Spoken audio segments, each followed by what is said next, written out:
Hi, it's Tess, and today's tip is 460, and I'm talking about weight loss resiliency. I'm still listening to the book, Brendan Burchard, High Performance Habits, or High Performance People. High Performance Habits, I think is what it's called. And the word resiliency kept coming up when I was walking this morning, and I thought, well, I want to look up articles on resiliency and see what that means exactly, and what they're saying weight loss does with resiliency. And what was kind of interesting is when I looked up resiliency with weight loss, the first thing that popped up was an article out of Detroit, Michigan. And it was an older article, but it talked about that they were looking at adolescents and trying to see in the environments where people were not successful with maintaining a healthy weight, what were the things that were going on in the lives of those children that maintained a healthy weight? And I found it really interesting. And what they were talking about is that it had to do with kind of the environment they were set up in. It reminds me of, like Doc V says, that sometimes in order to improve, you have to upcircle. And by that, it doesn't mean that you don't love the people that are your heart circle, but if you're trying to achieve more, you may need to reach for mentors or another group of people that is succeeding. You need to up level so that you can find people that are succeeding in a journey to help guide you so that you can succeed in the journey. And what they were finding is that when they were looking at these downtown inner city youth, that the youth that were able to be healthy and be in a healthy range on their weight had caregivers with a healthy BMI, had caregivers that were confident. And that for me is a real big thing, because confidence was something I had to work a lot on in this journey a couple of years ago, because I realized I was self-sabotaging because I didn't believe I could do it anyway. So self-confidence was a real big thing for me. The next thing they said is caregiver activity or inactivity kind of dictates what the child will do. If they're used to the parents being inactive, they're going to be inactive.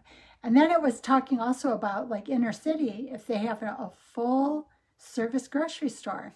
And that kind of goes back to, like I've mentioned before, that there was a period in my life where I didn't have a working stove. So I fell into a pattern of processed, fast, quick foods. Well, I gained probably a great portion of my weight during that time. So I thought that this was interesting to keep in mind, that it does talk about, to be resilient, to be successful long-term, your environment has a huge play in it. And we've heard that from everyone. Doc V will tell you, clean out your pantry, stop fighting for what you don't want and start fighting for what you do want. I do want to love water. I do want to love my smoothie. I do want to love being movement. So I thought that was interesting. And that was, they were looking at adolescent teens in inner city Detroit. And that is what they found. Is this was the journal of the Academy of Nutrition and Dietetics. And what they said is that it is the circle that those children were surrounded by. If there was a caregiver BMI that was in the healthy range, it did help the children. If the caregiver had confidence, that helped the children. And if the caregiver was an active person, that helped. So it is true, we lead by example. So if we want to help ourselves, if we want to make a difference in this world, the person that we have to change is ourselves. And that, I think, is a hard one. Oh, hi, Mandy. It's so good to see you. That message popped fast, so I'll have to read it later. But it's so good to see you. Thank you for being here. And I thought that resiliency was so important. I do know there's some issues, like with inner city full-service grocery stores. Those are not always available. I love, like, the ideas of urban gardens. But a lot of things, there's a lot of great things it can do, and there needs to be support to be able to do it. But it just made me understand that, like, even for myself, I need to surround myself with people that are trying to push forward so that I can push forward, set the example, and then have my hand out to help up anyone that I can help up on the journey. But that was the downtown Detroit area that they researched. And that was probably about 10 years ago they did this research. But I thought it was telling, and it didn't really say anything that I didn't already know, but it reminded me that those are areas that we can always reach a hand out to hand up. And then the next one I looked at was Oxford Academics. And this was a more current article within the past couple of years.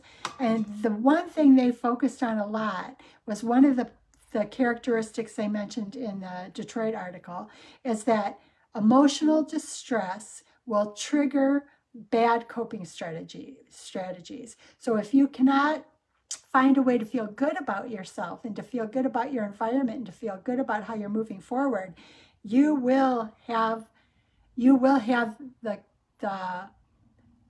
you will fall into that pattern of disruptive behavior that doesn't support your journey. And they talked about that you have to shift, you have to persist, you have to stop being certain that it can't win, and you've got to be curious of ways to make things different. It's that up level again, that way of reaching for something more than what you had before. And I thought it was, for me, this was really close to where my issue was, is that I had very low self-confidence, very low. I had battled weight on and off my whole life, and I had gotten to the worst place. Well, good morning. So good to see you. Thank you, everybody, for being on. And I wanted to figure out resiliency, because I'm 6 years post-surgical. This was me 6 years ago. That was me 5 years ago.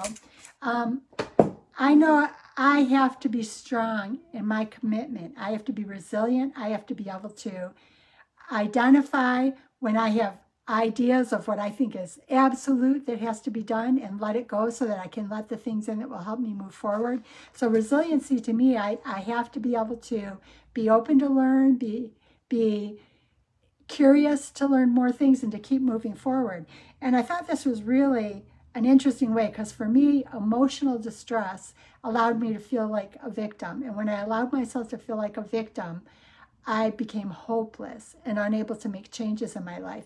And I fell into a well that let me get to a BMI of 60.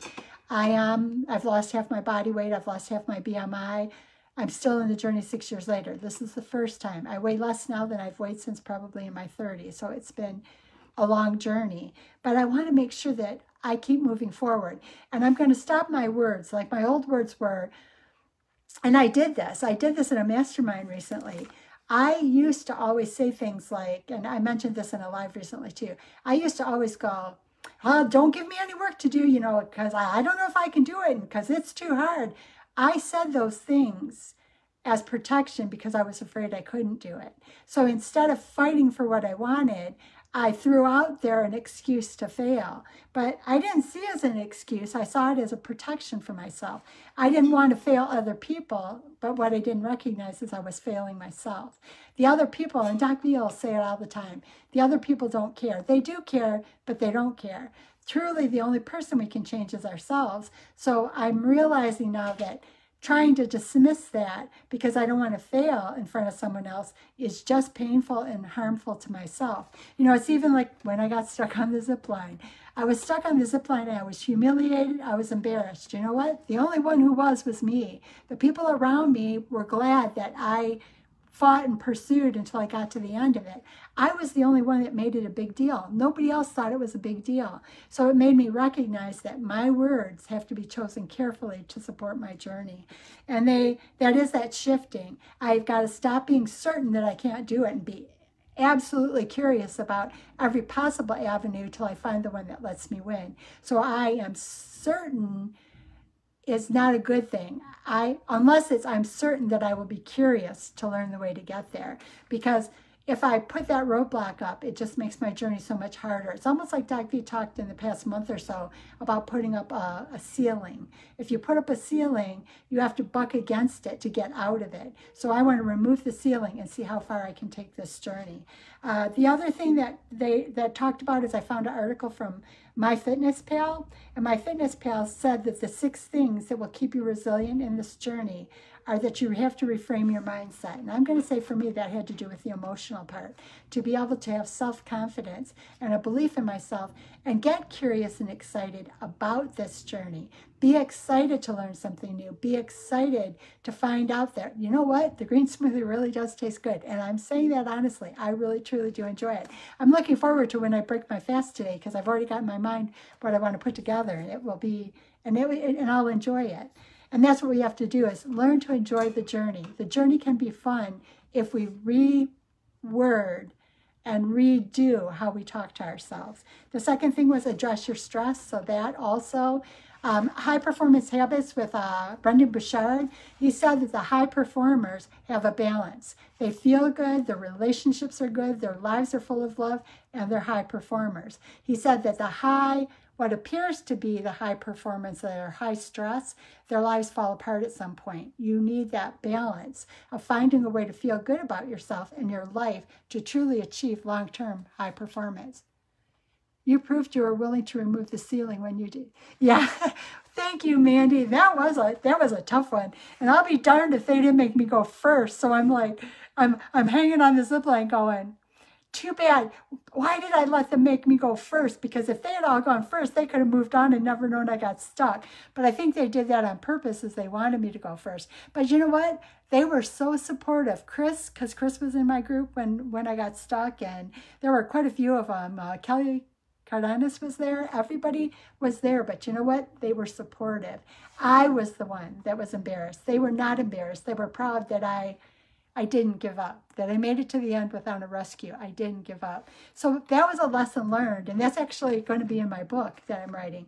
But it was life-changing, and it was telling for me that we have to stop thinking we can't do it, and we have to stop putting the words out there that we can't do it, thinking that we're protecting ourselves from failing in front of others, because for others, they'd rather us go out there and give it a try, and even if we stumble and somebody has to help us to the end, they respect us more because we tried.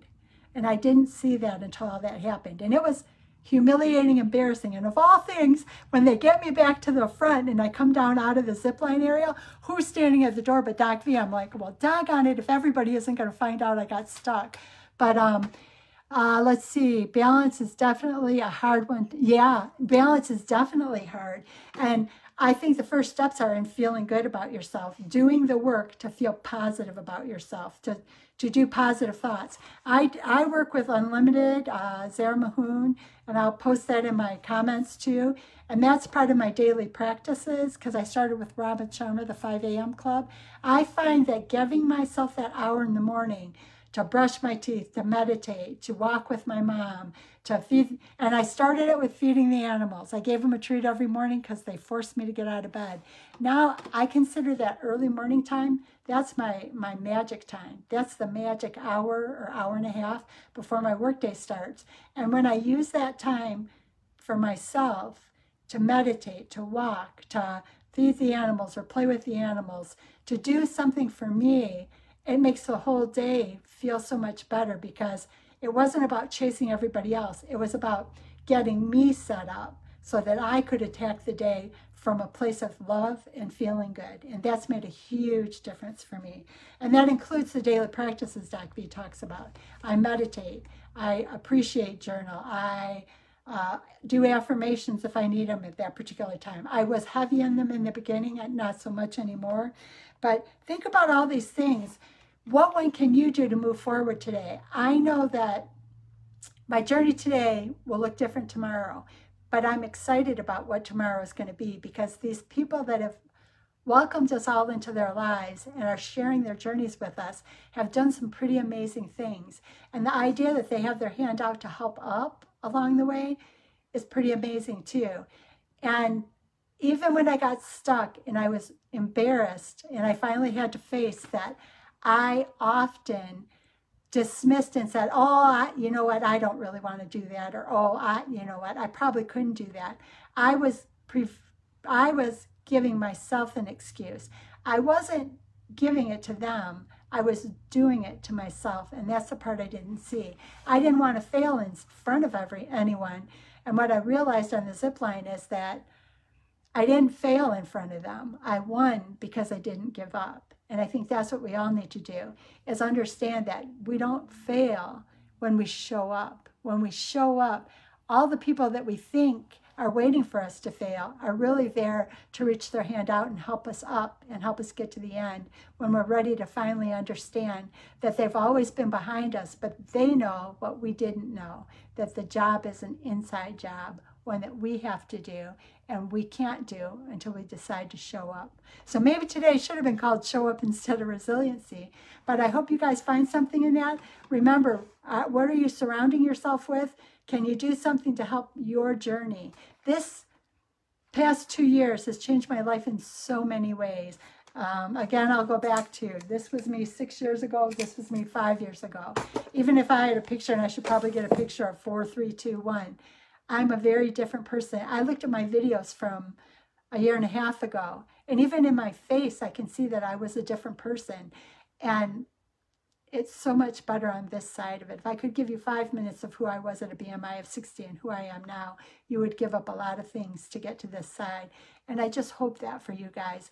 Open yourself up and realize that if you show up and you put your best effort into it, it's never a failure. And the people on the other side of it that you think are judging you are cheering for you. And that was a huge lesson for me. If you show up, know that those people are cheering for you and want you to get to the end. So you guys have a beautiful, beautiful weekend. It's Slingshot Friday. Well, it's Friday, so we're slingshotting into the weekend. And make this count. Make your life better. It can be better. Let's all get our lives in such a way that the Grim Reaper is just going to be running in circles because he can't find us, because we've gone on to adventures that are so far down the road, he'll never catch us. Thank you guys for being here, and have a beautiful, beautiful day. And the best always.